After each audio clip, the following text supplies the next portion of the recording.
live because for some strange reason, YouTube have done this weird thing where they've altered the way that you set the stream up, which is kind of why I was a bit confused and a bit late.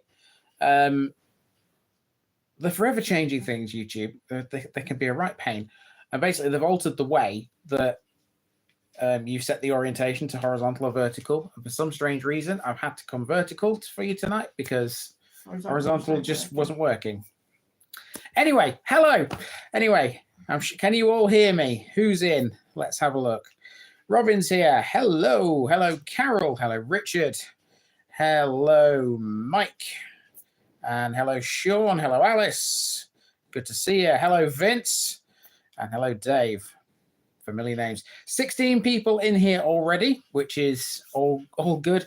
I imagine I'll probably have quite a lot of people in here tonight because I'm sure plenty of you have seen the channel has hit 10,000 subscribers, and you've probably watched the 10,000 special, which came out yesterday, which was, yeah, it was a bit of a humbling moment, shall I say. I was actually in Ripon on Friday when we got to the 10K, and I was constantly refreshing my feed, refreshing, knowing I was getting close to 10,000. I could see it 9997, 9998, and it kept going up and up and up. And it was a numb moment when it hit 10,000. And I did the screenshot straight away, which I put up on the Facebook page. I just thought, wow, we've done it. We've done it. It's mental that there are now 10,000 people watching me do this. And it's, yeah, pretty cool though. Did we all enjoy the 10K video? Our epic walk around London. We, as I'm sure you saw from the video, we covered a lot of stuff, There's always more in London, and I'm pretty sure that those of you that know the city might have, seen a couple of things and thought, well, there's something else down there that we didn't go to. There's something else there that we didn't go to. It's impossible to cover it all because the city is such a small part of London, but at the same time, it's so big. It's packed with all kinds of things. And we had a right good time, didn't we? 8 hours we spent walking around with a couple of stops. And yeah, it was mental. So yeah, all good. So good stuff. Sorry, Dave, no spoilers. No, to be fair, there's no way I can spoil it for you anyway, because everyone was saying that there was so much packed into it anyway that, there's no way you could potentially tell everyone what's in it. It's impossible. I spent 2 weeks putting it together, so that tells you something. I mean, a standard village video, I can do it inside 3 or 4 hours, but that took me 2 weeks. It just tells you how intense it was. But the research was pretty simple, to be fair, owing to the fact that London always has plenty to talk about. There's always enough about it online. It's not like going to a really, really small village which has nothing to say about it. Hang on, Nikki just wants to do something on my laptop. 1 second, people. Little interlude here. Hang on, just a minute. It's difficult to do this. There you go. What are you doing, Nikki? What are you after?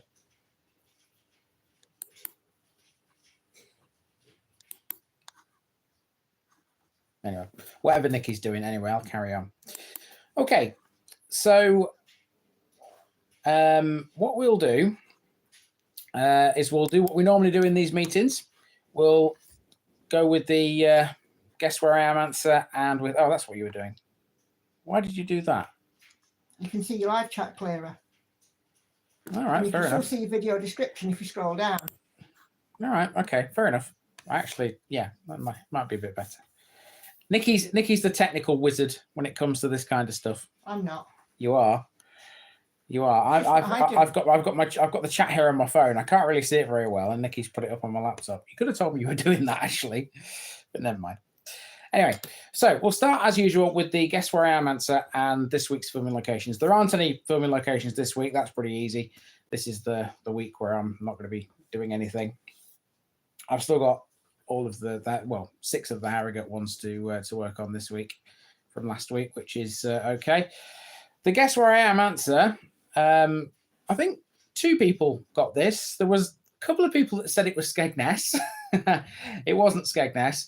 It's a place called Cockthewick, and what you were looking at was the clock tower, which is I've made the Cockthewick video today, and I found out that clock tower was part of the original village school, and the school is now a village hall, and the clock tower is just there on its own basically, and it's got a really loud bell, and it chimes the hours.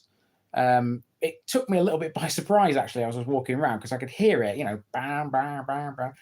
And I thought, well, the heck's that?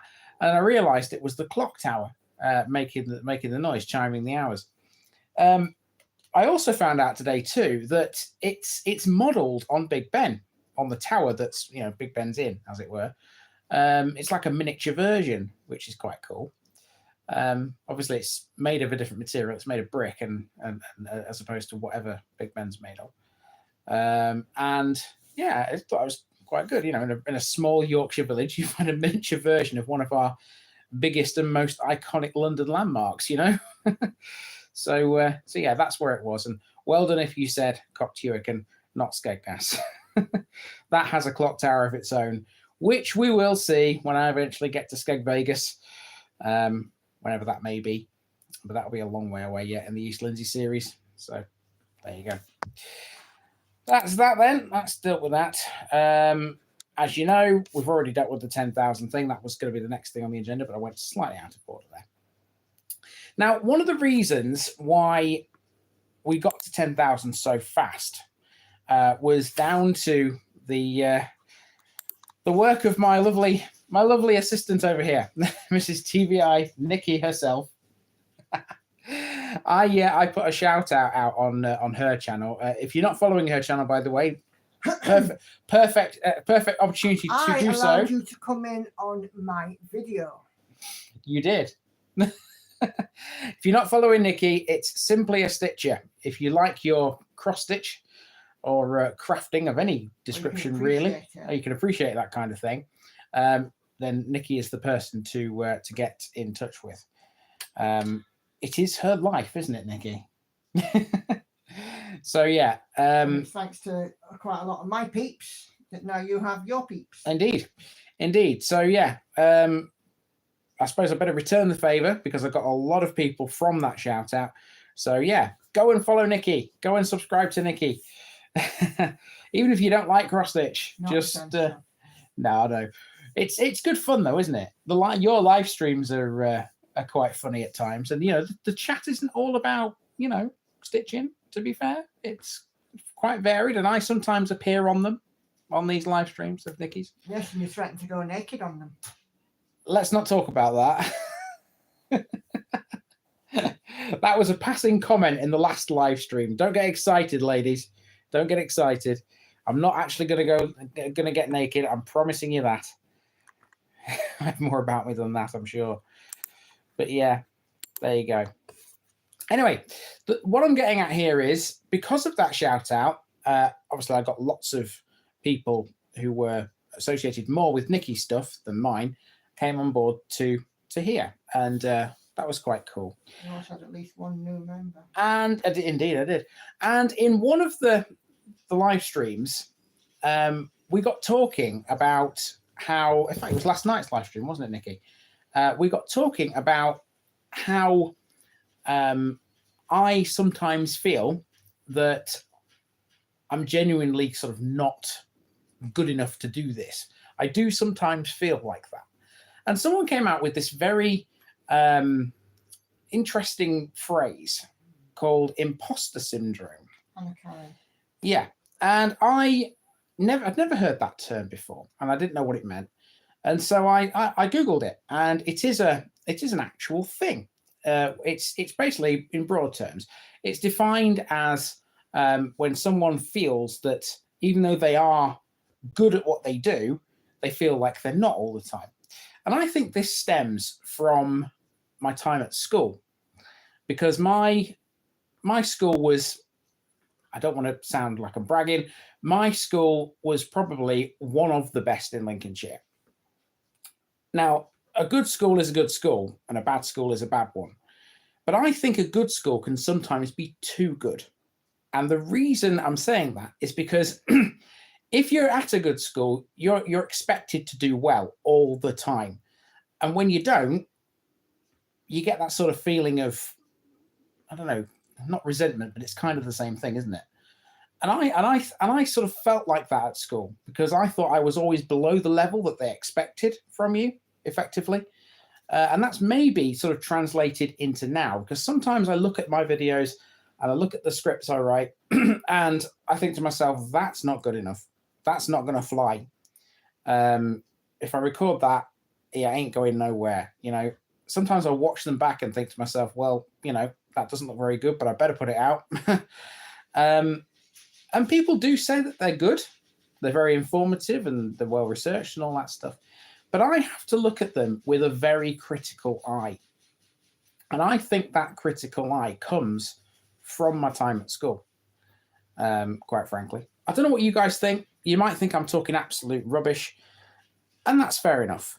But the ultimate critic will always be me, because, you know, it's up to me what I put out, of course. You know, I mean, yeah, okay, there are still some comments out there that do get a bit, wouldn't say shirty, but, you know, people don't like things at times. I understand that. You can't please everybody. But, you know, I still take all those on board and try and assess where I am and what I'm doing and whether or not it's good enough or not. And I always see it with that very critical eye. So yeah, I think I may be suffering from a bit of imposter syndrome, to be honest with you. Like I said, I don't know what you guys think about that, but yeah, it was an interesting conversation we had in that live stream last night about that. So yeah.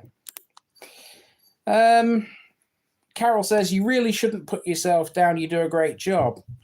Alice says, I'm a perfectionist.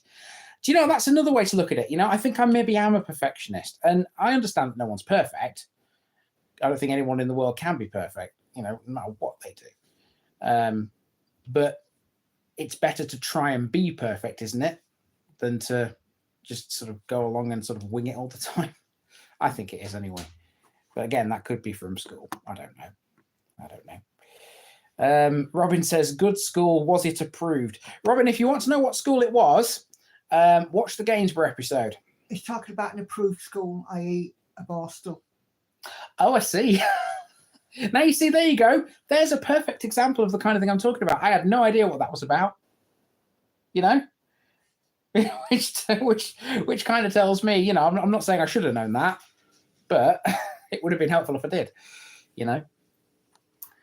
So let's see. Yeah, so if you want to see what school I did go to, Robin, watch the Gainsborough episode and you'll see it's Gainsborough Queen Elizabeth High School. It's called high school now. It was grammar school when I was there. It probably still is, but it's just changed its name, I believe.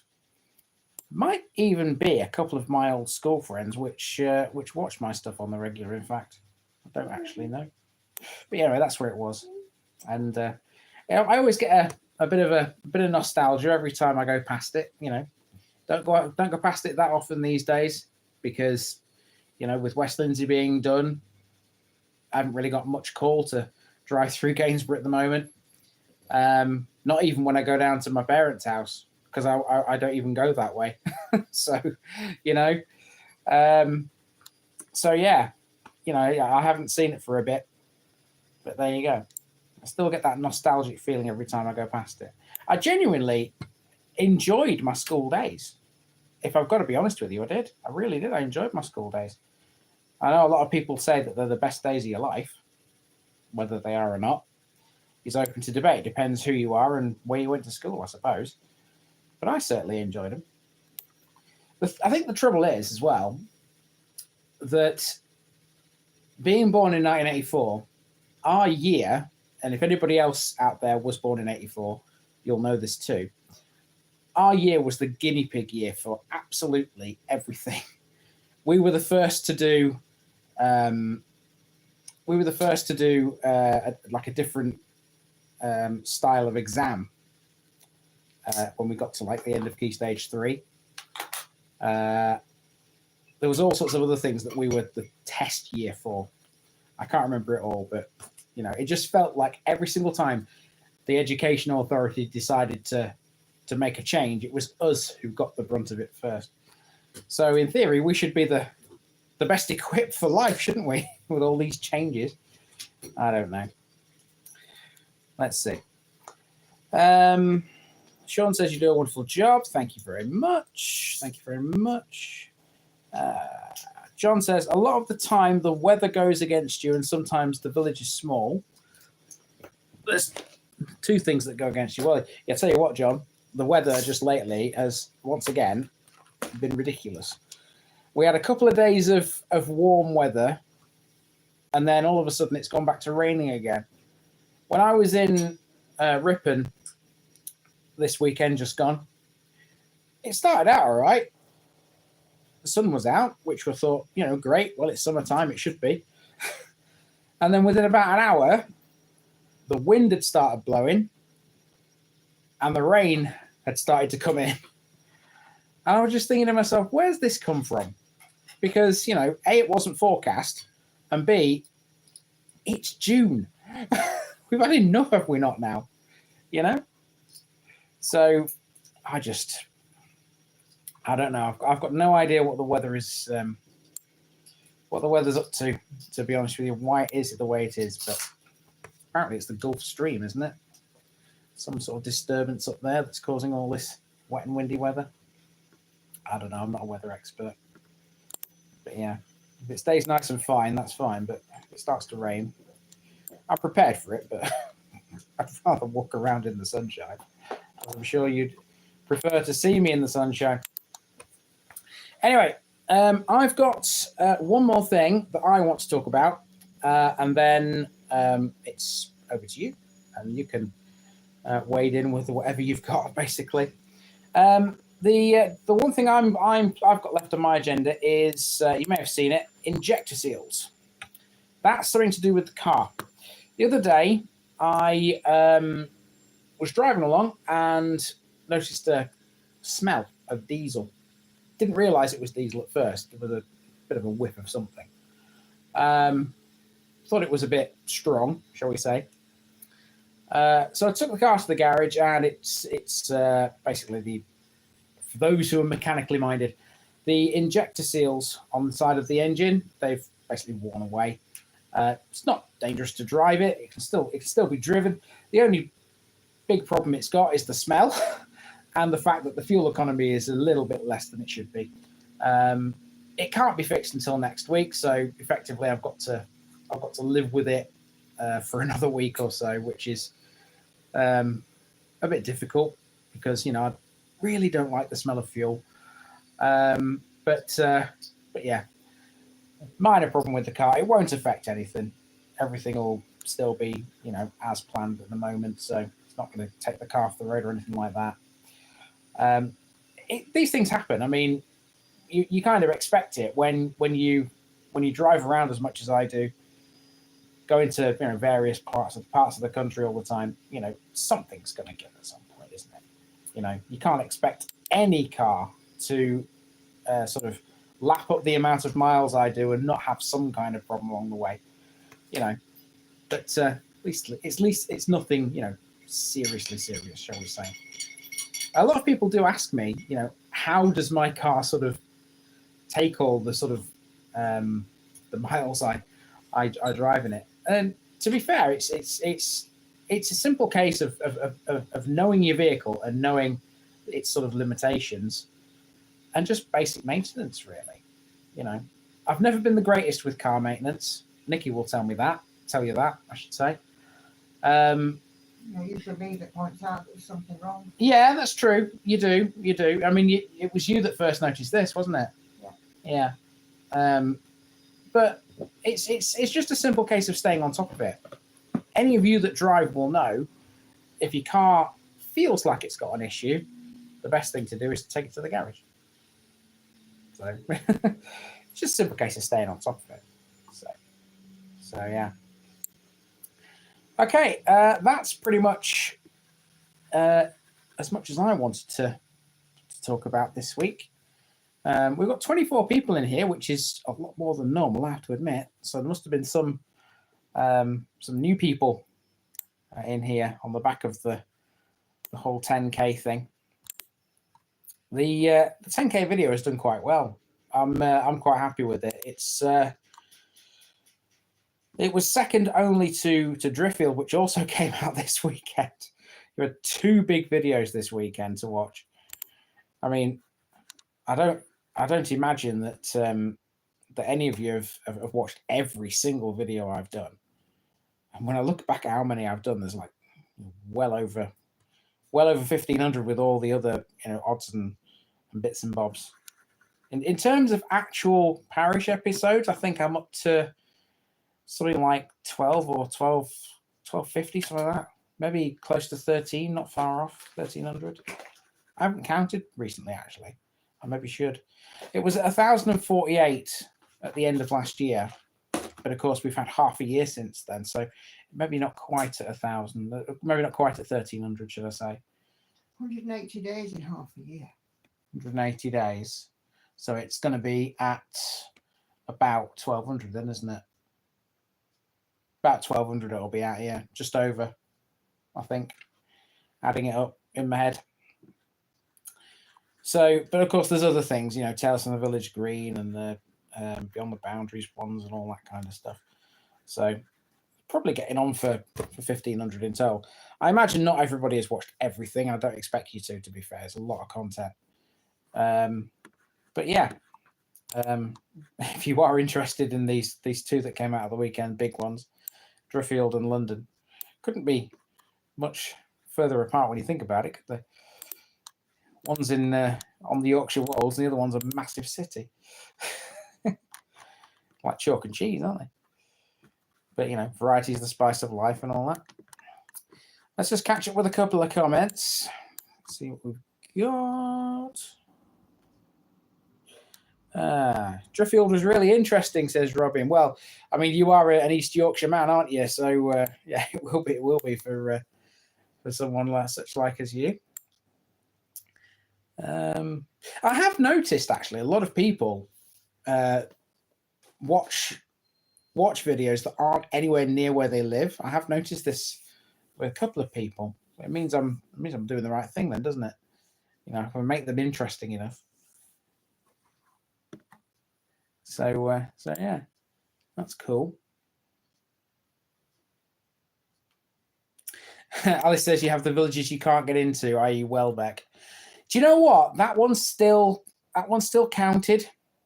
That still counted because I was in the boundaries. And there's a couple of roads you can stand on. I've learned this afterwards after I made it. There's a couple of roads you can, physically stand on and still be within the boundaries. So it wouldn't have mattered anyway. I would have still been able to do that one no matter what. But that path that I walked on, that was in the boundaries. So that's good enough for me. So constitutes a visit. I had an interesting one in Harrogate when I was up there this weekend, Ellenthorpe. It was kind of similar. It's only got one public road, which I made sure I walked on, so as to constitute the visit. And the funny thing is that there's only, I think, 3 or 4 houses on said road. It's a really small place. I haven't made this episode yet, but it's filmed, and I've just got to write the script basically. It's only got like 3 or 4 houses, and the rest of it is farmland. But the weird thing is, at one point, only one side of the road is actually in Ellenthorpe. The other side is something else. So you've basically got, effectively, a a full road for a bit of the way and then half the road for the rest of the way. And that's really, you know, all you can sort of film, because nothing else is publicly accessible. Everything else is like a private farm track or whatever. Those ones are the real, those are the ones I really fear, you know, because if I can't actually physically stand in the place with the camera in my hand, that's a fail. You know, I can't visit, if I can't visit it, that's a fail. So far, nothing has come across me, across my path like that, where I physically could not stand in the place.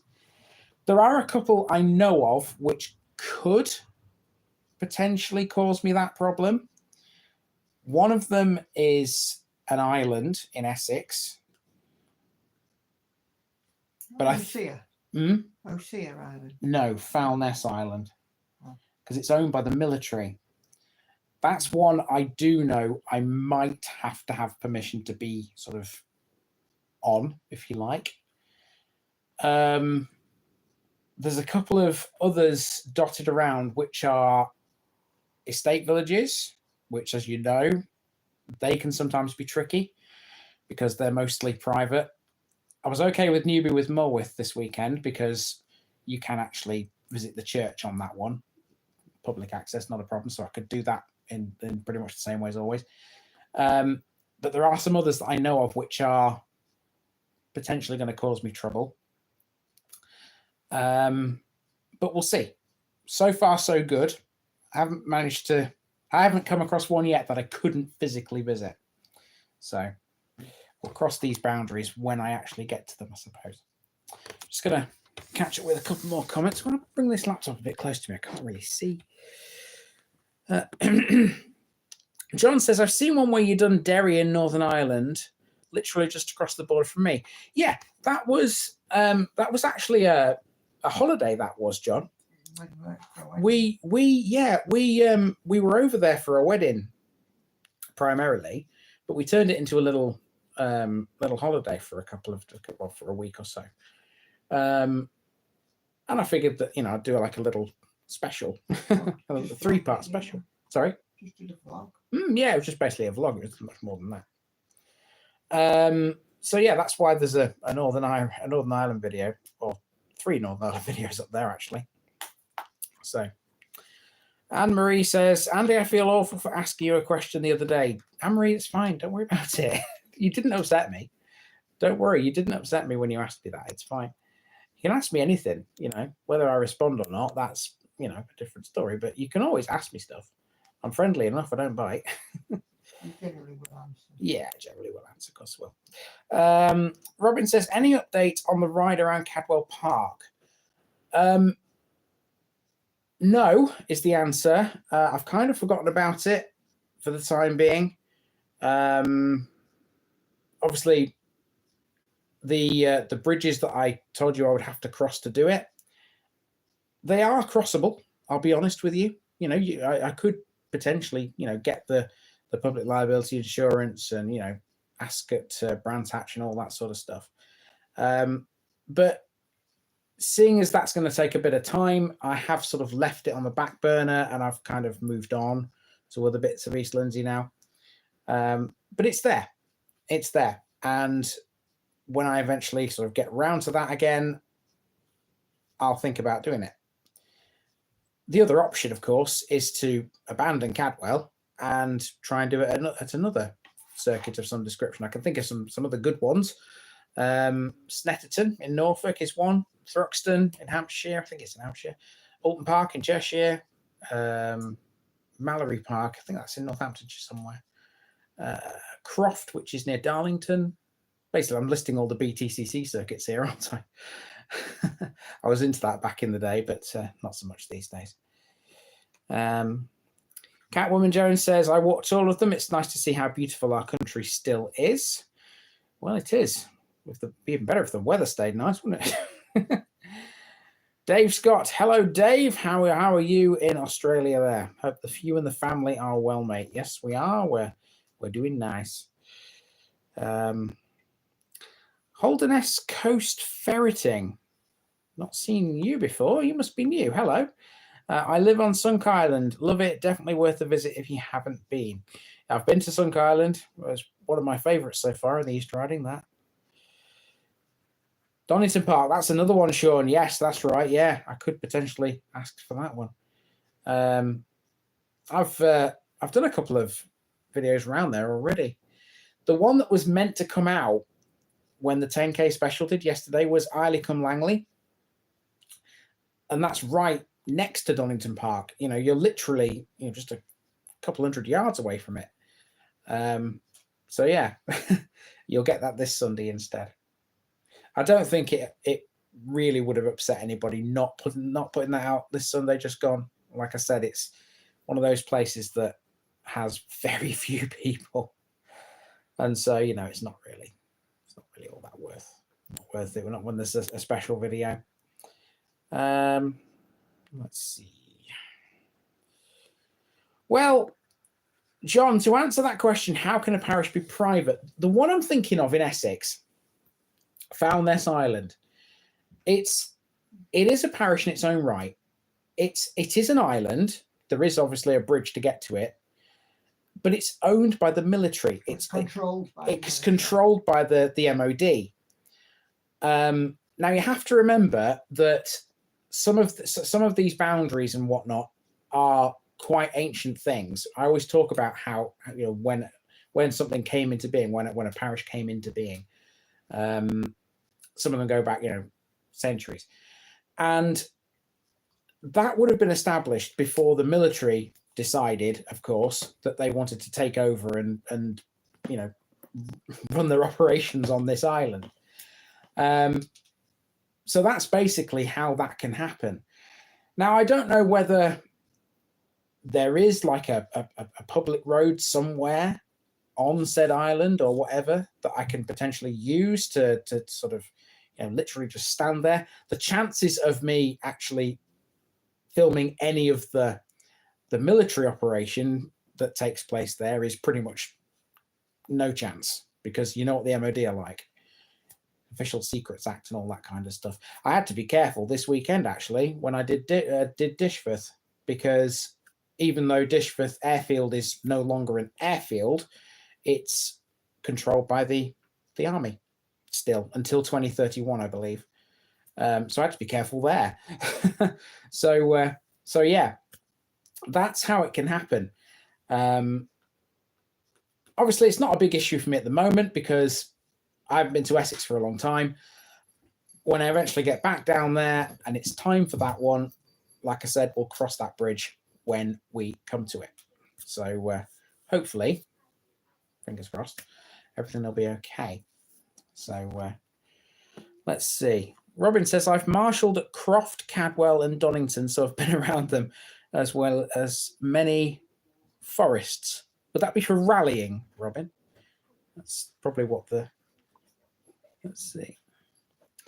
Alice says, I don't know if it's the same place, but I've heard of places being owned by the military and you can go in at fixed times to look at the ruined villages. I think you're thinking of Imber. I think you're thinking of Imber there, Alice. When I did that run in Wiltshire a couple of months ago, I was just to the north of Salisbury Plain, and Imber is on Salisbury Plain, and that is the village you're thinking of there, because you're right, Hannah. Are you sure? Imber is a village which the military use for training exercises, and it is open at certain times, you're right, for people to go and have a look, basically.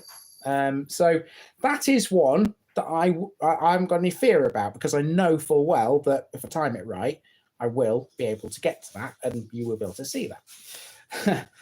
It's the ones which don't open up, like Foulness Island, as far as I'm aware, where I may have a problem. You see, this is the kind of thing I'm talking about. I think there's one in Cumbria as well that's similar. But yeah, we'll see. At the minute, everything's fine. You can go round Mountain in Worksop at any time. That looks like it's been ruined by the army. Oh, blimey, Vincent. I love it. You know, Workshop gets a bad reputation sometimes, doesn't it, for that? For looking like it's been bombed. Hello, Lauren. You're right. Oh, Lauren, just coming to say hello. Oh, bye then. Is it? Yeah, bye then. Bye. Lauren's had an inset day today, haven't you? Yeah. So you've basically been sat on your derriere doing nothing. It's been nice because it's a weekday where I'm not in school and I'm not having an exam. Yeah, Lauren's got a mock exams at the moment, which is Tomorrow. stressful. Yeah. Shall we say? Yeah. Tomorrow I've got chemistry. I'm terrible at it. It's the worst one. You'll be fine. It's the worst one out of the three for me. For me, biology is the best one. Yeah. And physics is in middle. And Right. Chemistry is the worst. You'll be fine. You'll be fine. Listen, Lauren, if I can do it, you can do it. You're far more intelligent than me, love. No. Come on. So, well, it's a bit of a tough time for Lauren at the moment with the mocks, and obviously it's the real thing next year. That's even more scary. You think it's bad this year? Just think if I did this time next year, I will have had my prom. Yeah, don't make me feel old, please. It's bad enough that I'm 40 already. 40? You're a million years old. What are you talking about? Go to bed. Lauren likes to wind me up about my age. I'm not getting any younger, but then again, nobody is. I'm only 21. Yeah, Nikki will always be 21. So, I don't know. Let's have a quick check at the football, see what's happening. Oh, Portugal, Slovenia is still 0-0. Interesting. Did you all see the terrible performance England put in last night? Got away with one, I have to admit. Did we win? We did win 2-1 in extra time. Yeah, it was a bit of a miracle. We honestly, every single match we've played so far has been ridiculous. You know, why are we still in? How are we still in? I genuinely don't know how we're still in. But there you go. There you go. Okay. I think we're about there, people. That's been an enjoyable meeting this week, actually. We've talked about some good stuff. Robin says he was too busy watching paint dry. Probably more entertaining, to be honest with you. So. And? Am I not allowed? Back in your box, Hannah. You get a great dose of realism in this house, don't you, when people talk to each other. It's the same on Nikki's live streams. If you're not subscribed to Nikki, you'll get this on her lives too. Anyway, I'm going to shoot off, and I will see you back here next week if you're a member. If you're not a member, now's the time to join, because you'll see my mug again in 7 days' time if you choose to. Thanks, everybody. Sorry? Never mind. Some people do. I don't. Anyway, thanks, everybody, for joining me tonight, spending a bit of time with me. Thank you as well for all being subscribers and, you know, getting us up to that 10,000 milestone. There will be another special video when I hit 20,000, but of course, that is miles away. Lots of water to go under the bridge. See you later, people. Thanks for joining me. Bye-bye.